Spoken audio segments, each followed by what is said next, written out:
Olá, meus irmãos.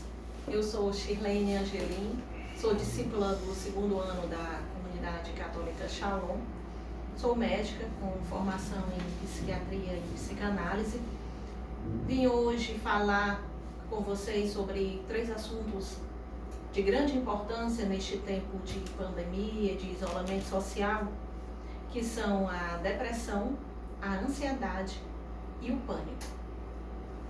A depressão, ela é uma doença muito comum na nossa sociedade. Ela afeta mais mulheres do que homens e ela é uma doença crônica, ou seja, ela pode acompanhar o indivíduo durante muito tempo na sua vida. Mas é uma doença que tem tratamento e que tem cura. A depressão, ela causa uma incapacidade funcional importante, afetando a pessoa tanto emocionalmente, psiquicamente, como fisicamente. Existe um tipo de depressão chamado de distimia. Ela é uma depressão verdadeiramente mais crônica, com sintomas de menor intensidade, mas que muitas vezes, por ela ser crônica, então ela já praticamente já faz parte da personalidade da pessoa. Então é aquela pessoa que já tem praticamente uma personalidade depressiva.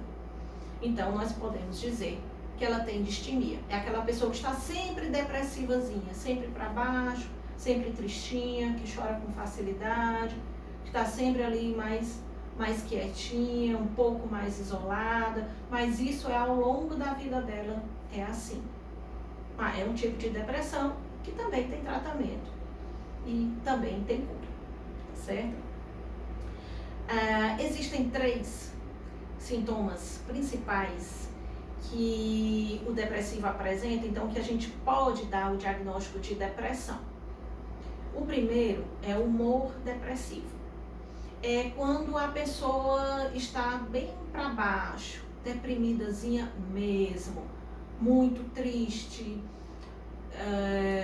com choro frequente, está sempre chorando, ou passa muito tempo isolada, não quer falar com as pessoas, está mais ali na dela. Então nós podemos dizer que ela tem esse primeiro sintoma da depressão, que é o humor depressivo.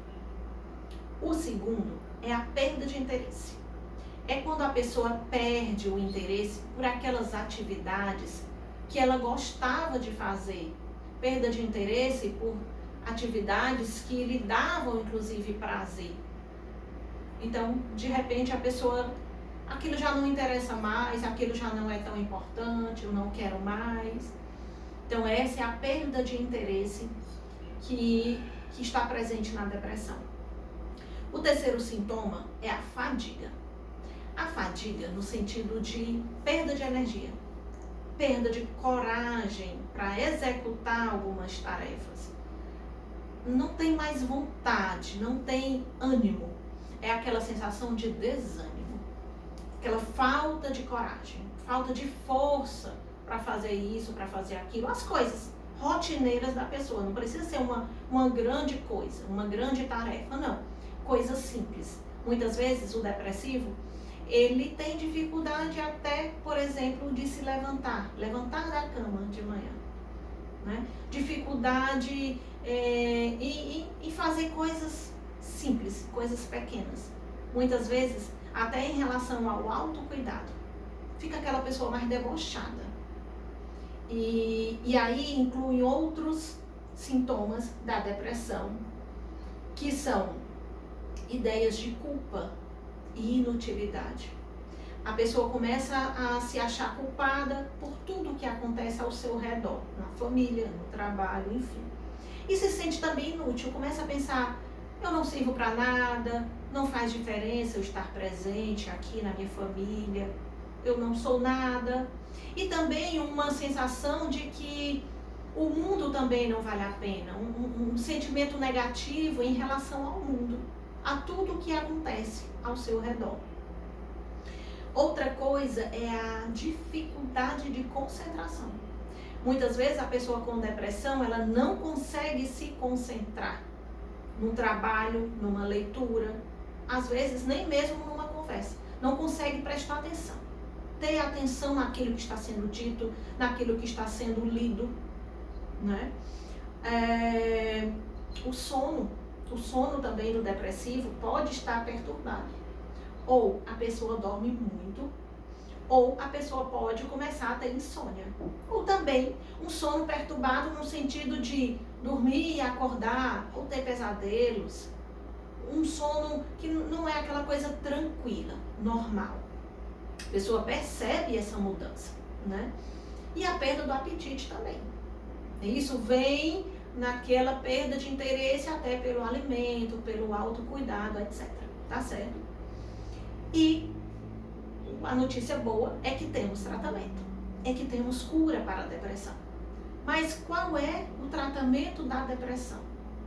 Bom, quando a gente vai falar em tratamento, é importante que a pessoa procure logo um médico, procure um serviço de saúde. É verdade que muitas vezes o depressivo, ele já tem passado por vários profissionais antes de ter o diagnóstico e o tratamento correto da depressão. Essa é uma realidade nossa. Mas nós temos uma ampla diversidade de medicações, que são os antidepressivos, são os ansiolíticos, que nós podemos utilizar algumas vezes, dependendo do caso. Além do tratamento farmacológico, nós temos também uma coisa super importante, né, tanto nos transtornos mentais como um todo, que é a psicoterapia. A terapia, aquela escuta qualificada, né, um auxílio psicológico dado por um profissional, por um psicólogo.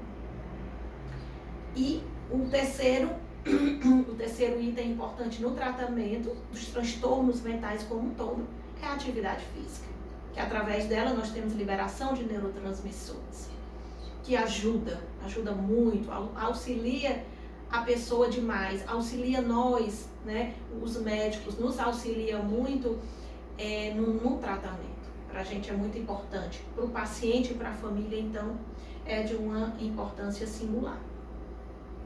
A outra coisa é ansiedade. O que é ansiedade? Ansiedade é uma preocupação excessiva. É quando a pessoa ela se preocupa demais, exageradamente, com determinadas coisas. Ou com coisas suas, aspectos seus da sua vida, ou, inclusive, ela pode estar se preocupando com problemas de terceiros, de colegas de trabalho, problemas de familiares. Então a pessoa já se torna bastante preocupada com as situações, tanto dela como dos outros. Ou a ansiedade, ela pode se manifestar também por uma expectativa apreensiva. É quando a pessoa já fica na expectativa de algo que vai acontecer, já fica com medo, apreensiva, esperando algo que ela não vai ter naquele momento, nem nos próximos dias, muitas vezes. Então, a ansiedade, ela pode ser caracterizada tanto por uma preocupação exacerbada, exagerada, como com uma expectativa apreensiva, tá certo? Esse é o principal, mas ela pode se manifestar de várias maneiras. Ela pode ter também, assim como a depressão, sintomas psíquicos e sintomas físicos.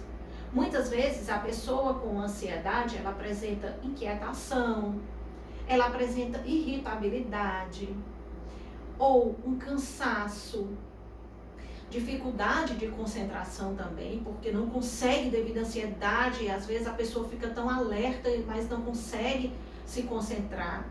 Muitas vezes a pessoa apresenta aquela tensão muscular, ou taquicardia, fica suando frio, né? São aqueles sintomas de tremores, tontura, essa é a ansiedade. Interessante que na ansiedade, esses sintomas todos que eu falei agora, de taquicardia, sudorese, falta de ar, esses sintomas eles podem estar presentes na maioria dos dias da pessoa ao longo da sua vida. Então, geralmente, são pessoas que chegam no médico e dizem: eu sempre fui nervoso, ou eu sempre fui muito preocupada. Então, não é uma coisa pontual, é uma característica da pessoa que já vem ao longo da história dela. A ansiedade também tem tratamento. Nós podemos utilizar também antidepressivos ou ansiolíticos, dependendo da história de cada um.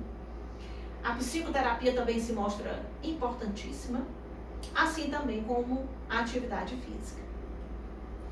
E então, nós vamos para o pânico, o transtorno do pânico.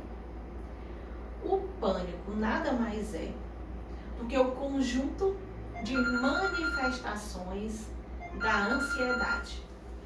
Geralmente, ela tem um início súbito. É aquele paciente que ele começa a sentir tremores, essa dificuldade de concentração, taquicardia, tudo junto e subitamente, de repente.